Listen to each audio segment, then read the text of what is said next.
त्याच्यासाठी मी तुमची हात जोडून क्षमा मागतो.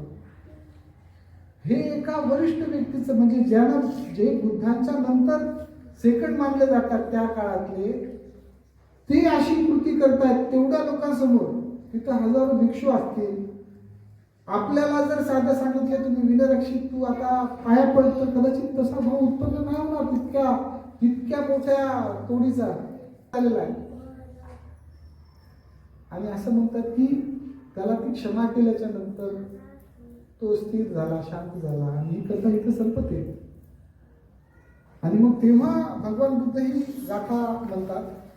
ती गाथा फार छोटीशी, फार सरळ साधी आहे.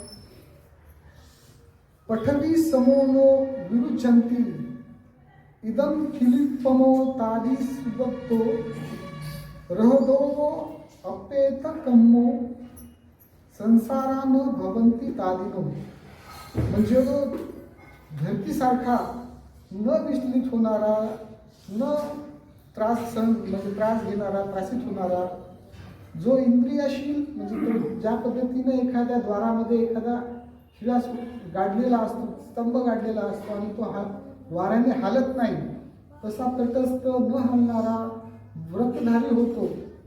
जो सरोवरामध्ये एखादा खालून ज्याचा झरे फुटलेले आहेत है ना, त्याला जसं चिखल नाही होत, त्याच्यात चिखल नसतो जास्त, कारण त्याचा आंतरिक झरा फुटलेला असतो, तशा पद्धतीचा जो असतो, अशा साधकाला या संसाराचे बंधन नसतात.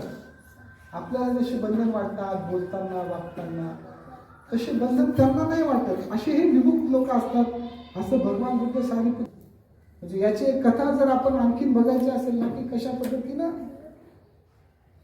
एखादा अरहंत किंवा एखादा स्त्रोतापन्न, सकृतागामी, अनागामी